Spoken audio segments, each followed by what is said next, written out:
All right. You. What's up? What's up? What's happening, man? Opening it up, talking a little bit of this, a little bit of that. All right, then let's get to it. Boxing. That's our favorite subject. That's what we know the most about. That's what we're most interested in. But try not to curse as much because I get excited about it. But now getting into it, man, I was ready. I was ready for 2020, man. Everything. We had some fights coming up. Welterweight, light middleweight, lightweights, heavyweights, all that stuff. COVID hit around February, shut everything down, man. Like when COVID hit, you thought it was over? Man, I thought that it was gonna take like a slight break and then kind of ease our way back into it. But then when the states started opening up prematurely, man, I'm like, oh man, and I already knew it was gonna be a problem, especially since a lot of the cities that weren't obeying things were in areas where our champions are, especially in Texas, in the Dallas and Houston area. I'm like, oh man, this is a wrap for the rest of the year, especially with it being such a contact sport involving blood and being that close to people. So it is what it is. Now, you're right. With the fights though, I mean, everything was lined up from the heavyweight division. Well, okay, I got 2 points. Everything was lined up, especially with the heavyweight division, because the folks at the top, like your Furies and your Deontay Wilders and everybody, had gotten to a place where everybody was legitimized, and now the young bucks are starting to catch up. Like what's the big boy from the UK, Dubois starting to catch up. Joshua's starting to recover, you know what I mean? So it was going to be this little powder keg going on in the heavyweight division, which is going to make it, great for the rest of the world as far as the eyes on it. Now, the welterweight division was going to be ridiculous anyway, and something I had my ears to the street about was what's my man, Austin Trout, dropping down from 154 to 147. And I said, boy, Austin Trout. Austin Trout is another video. The moving around. We're gonna get into that in another video about these specific fights, because I ain't even on the same page with you on some of these dudes. But now you're right. I'm not gonna lie. I was ready to risk it all. I was gonna be over people's houses, no mask, showing up to events. This was my year. I was about to go to some live events. It was getting set up the right way. I hadn't gone to any Mayweather fights, and like you said, the young bucks start coming up. Mayweather is my favorite fighter. I think he's your favorite fighter as well, but he's my favorite fighter. But the legacy he left for the young kids to better market themselves and to move forward, getting more money and getting more exposure, it rubbed off on them in the worst way. So we have to wait years and years for tension and exposure and development to all culminate so they can have this big fight. Man, I want the smoke. I want all the blood. I mean, it could be right. It could be savvy. It could be smooth. It could be the sweet science. But we wanted it. We wanted it. And I mean, we have a better eye for the actual action in the ring, but at the same time, I want it. So I was ready to risk it. I'm like, there's only 2 people there. I mean, people can sit every other seat. I'm not tripping. But we know what happens. In my mind, I had the same thing, because I'm like, okay, we can be in B-Dubs or Buffalo Wild Wings, for those that aren't familiar. We can be like 2 tables away from each other. I can still get my bruise. We're all good. Right. I can yell at you from across the table. It's going to happen. It's going to happen. But like you mentioned, it did go down the way it did. You couldn't do any productions in places that would require multiple people to be in the same area. I don't know the specific amounts of people or volume, but you had to wear masks and all those things. So we didn't see boxing for a while. Then some people that had, experience in the sport and the connections, like ESPN, Bob Arum, primarily because Top Rank works directly with ESPN. They have their TV contracts with them, and they start putting on events in a bubble. It may have been in ESPN studios. So we've been seeing a lot more fights recently from ESPN and Bob Arum, whether they be lower tier fights. And what I mean by that is a good fighter fighting someone he's guaranteed to beat, so it's a showcase instead of seeing marquee guys. And I think the reason they did, these showcase fights is because you have to do some trial and error with the new product, right? How you are unveiling it or how you rolling it out. I'm going to be in here without crowd, which is a big factor in boxing. The crowd gets into it. You think the fight is more exciting. Just like if the commentating is even misleading, you're still more excited about the event. So taking the crowd out of it is taking some of the allure and the fascination away from the mystique away from the sport. So we watched some of those joints. And what did you feel about them when you watched them? ESPN, Shakur Stevenson, some of those guys. How you feel about those? That's difficult. Well, I can definitely tell you how I felt about it. But as far as like how America felt about it, I really can't say. Like us being fans of boxing, man, sometimes I watch boxing with the sound off. So that didn't bother me at all. Like right. I barely noticed, to be honest with you. But to the regular boxing fan, like, the flashing lights not being there, the noise not being there, the music being different, the way things are being talked about being different. I'm not sure how they're absorbing it or if it's even keeping their attention. In today's age, you kind of need to have something from somebody's face. Like even their digital visuals aren't the same. They're not as eye-popping as they were. I think they're just not spending as much money on advertising since they know it's not going to, yield the best results anyway. So. Yeah, you're right. And as far as I'm concerned about it, pretty much on the same page. The loyal boxing fans will come back, but just like the Jordan series that we didn't upload, we did a lot of videos on the Jordan documentary. What was it, The Last Dance? Since there is a void, there's no sports to watch live and to talk about, maybe it did get more attention. I didn't look at the ratings. What are those ratings called? The ratings for boxing, or just the telecast TV ratings? Telecast ratings, I believe. What are they? Just the telecast ratings, I believe that's what it's called. I forgot because I know Floyd mentioned them a lot. Like people didn't know that the networks go by these ratings when they come out. But we'll look that up. We'll address that some other time.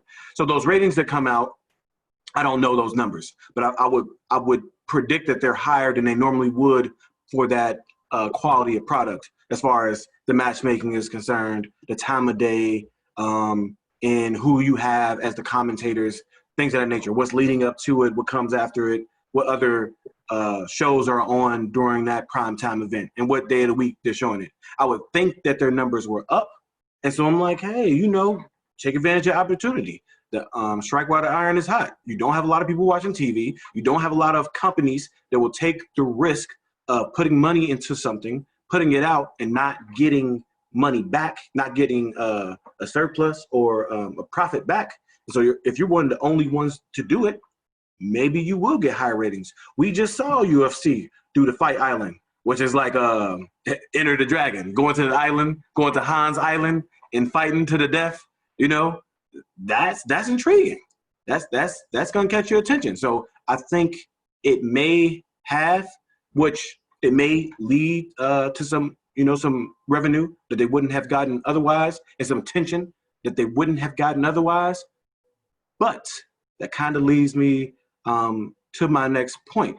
You saw the show, and what we were waiting on 2020 has been backed up maybe even a year. So there are some fights on the horizon. Do you think we can get them fights late 2020 or early 2021?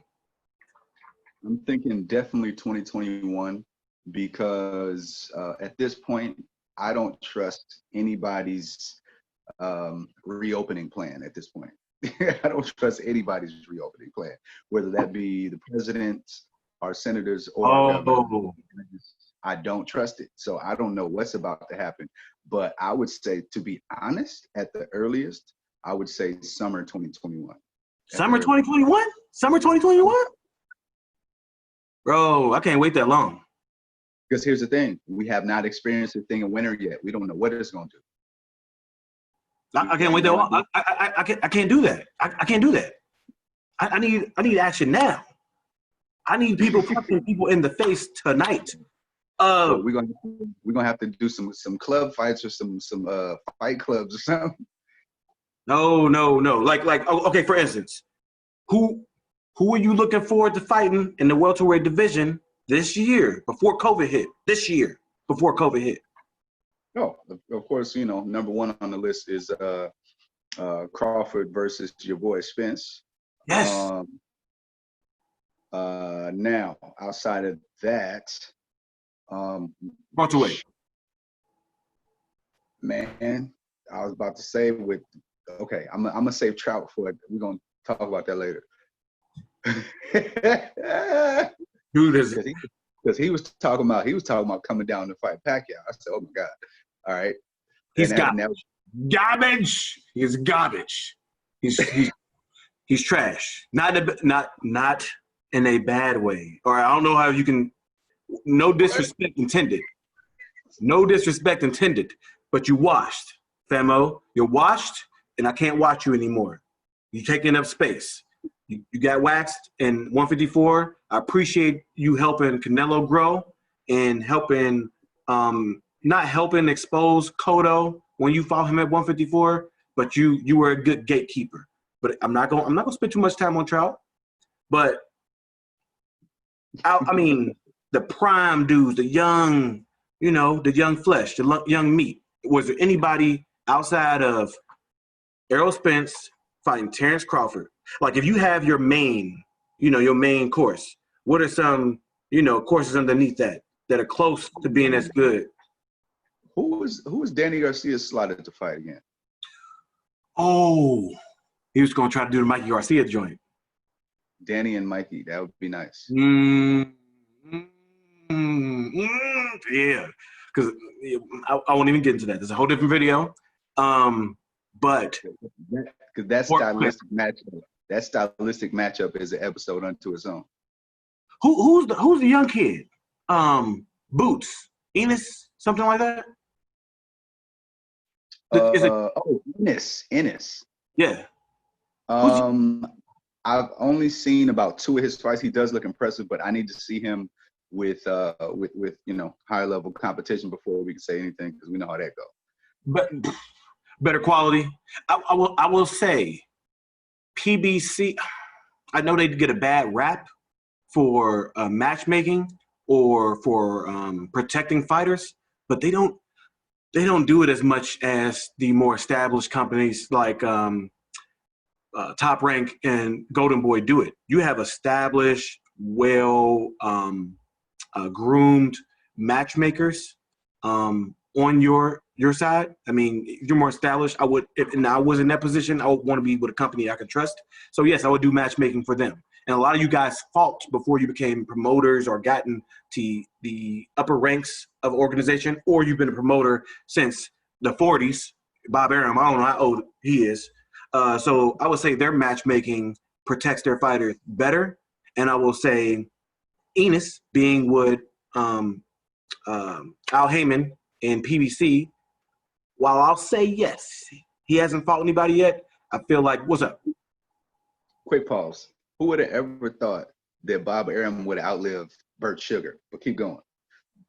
Oh, I forgot. Bro, never thought that would have. Bob outlived anybody. The dude on his last legs, but I heard he's smoking. He out here going to resorts with and orgies and stuff like that. So, he keeping himself young from what I heard. From what I heard.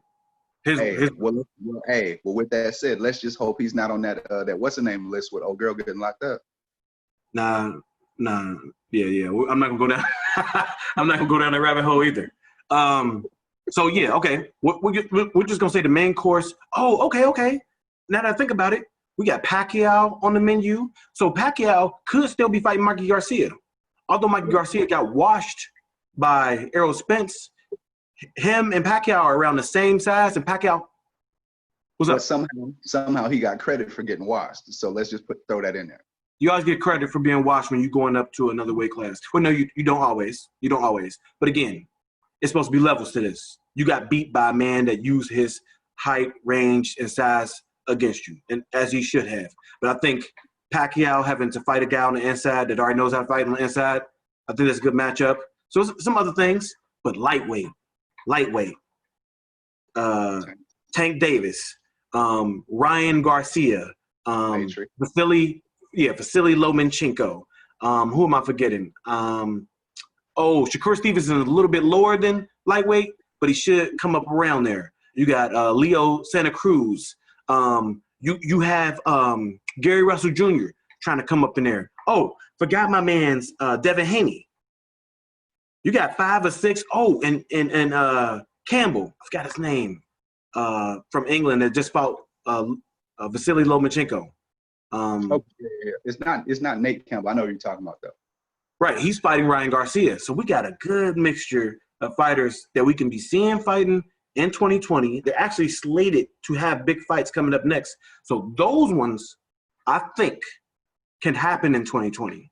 Because, when you're looking at it, going back to the mode, you're looking at, okay, we have people fighting the bubble just to get, people salivating for the sport again.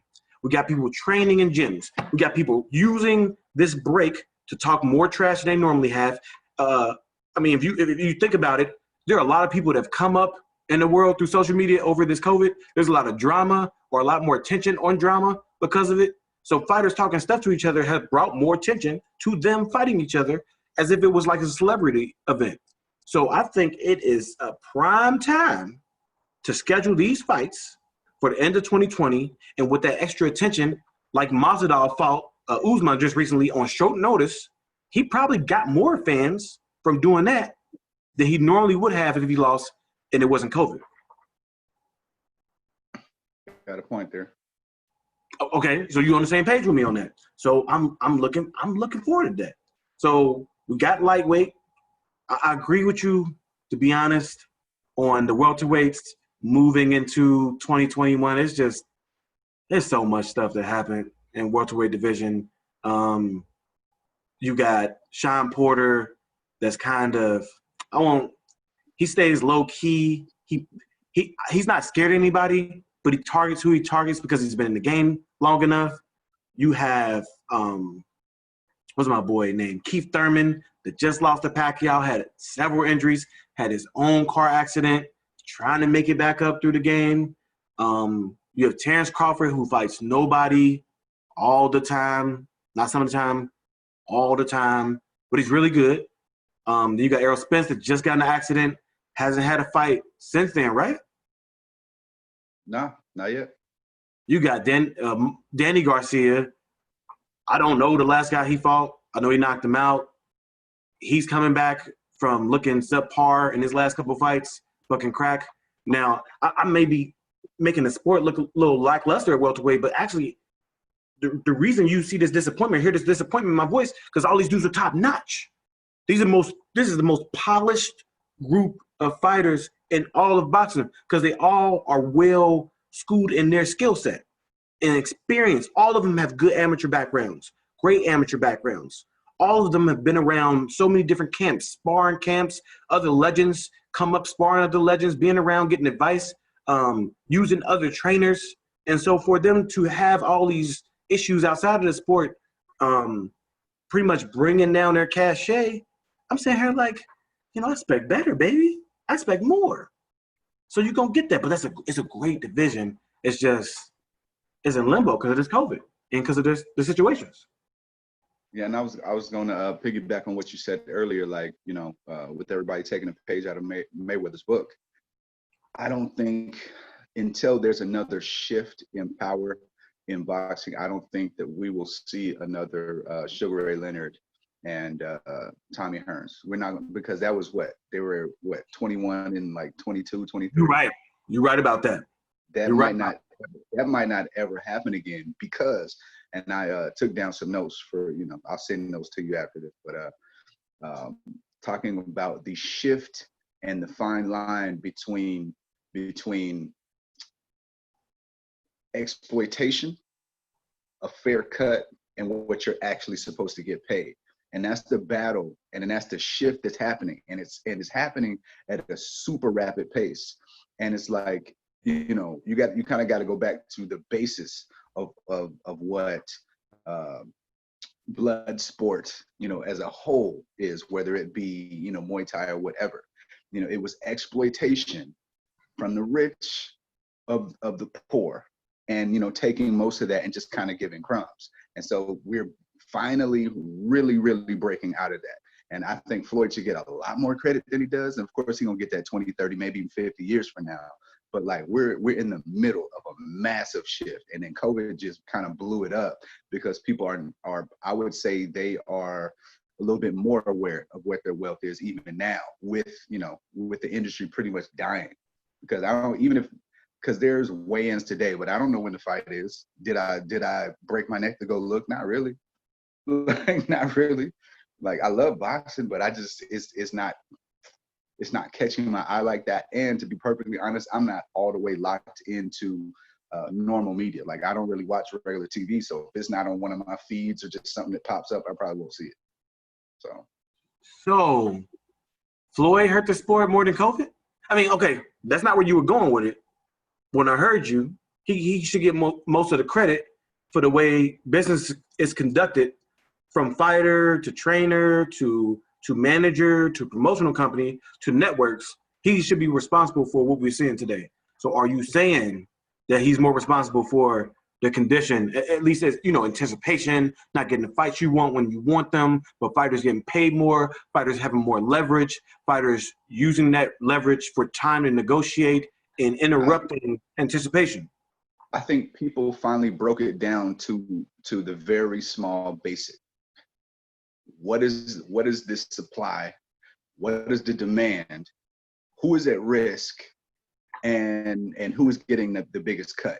And that's just what people are running with instead of all the extra baggage, which are results of those larger decisions, I would say. And you got boxers that are coming into the game thinking like CEOs. That has not happened before. So they are like, again, he's my favorite fighter. And you were just talking about Sugar Ray Leonard.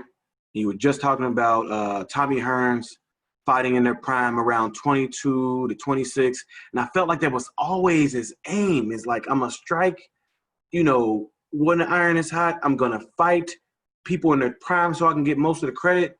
But I'm not about to accept a cut lower than I feel like I deserve. I'm the bread. I bring home the bacon. I put the butts in the seats. I get people to watch pay-per-view.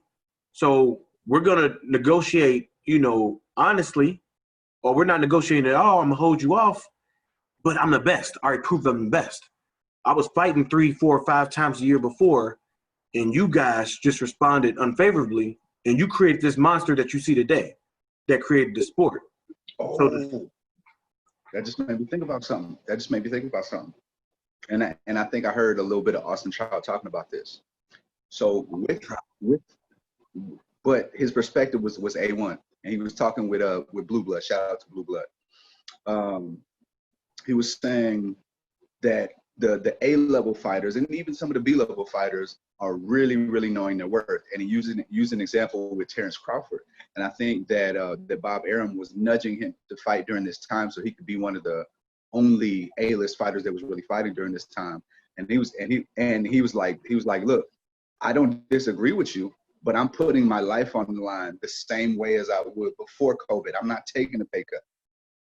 And I'm not mad at him. I'm not mad at him for that. Like, get your money, my man, and enjoy some time with your family. It's not that serious. No, that's actually a good point to bring up, and I wasn't really thinking about it. And we did address the fighters, taking more ownership of themselves as a business, and with COVID, but they have a right. They got a right. We're in a period that more people are supporting us in our rights as a whole, and for me to put a lot more pressure on fighters as if they owe me something for paying a small percentage of the pay-per-view. Like, they didn't force me to do that. I chose that. And no matter when they fight, it's still my choice to buy that product. So I do agree with you on that. I'm gonna watch it because I'm just a fan. You're gonna watch it because you're a fan. We're gonna have more things to talk about because we're fans. But I'm always gonna be worried. I'm always gonna be worried that if the casual people out there are not watching it, it's gonna fade away, and then we won't be able to watch, the sport that we want to watch. What's up? Here's the second part to that. The second part he was saying was with those A-level fighters recognizing their value, this will be the reemergence of the C-level and D-level fighters that were all over TV during the 80s. That's why we were watching. That's why we were watching. And what is hold on. What does every MMA fan tell you they want to see and why they watch MMA? What they tell you? I want to see knockouts. I want to see action. I want to see nobody running and people getting to it. What you think is going to happen if these club fighters keep fighting like this? Because MMA is not on TV every day, not on TV 2-3 days a week. If they do it how they're supposed to do it, that's the formula for you right there. No, you brought it home. You brought it home. I'm worried. I'm not getting the fights I want. They're putting out production. Why are they really putting out production? Did someone really look into the details and say, hey, guess what? These bums gonna be on here fighting, and guess what's gonna happen? People get knocked out. Guess what? People gonna watch, and guess what? They're gonna keep watching. We're gonna get more money. Okay. You got me. So you got me. So we're gonna close it on that. Oh yeah, that's a good one right there. Yes, sir.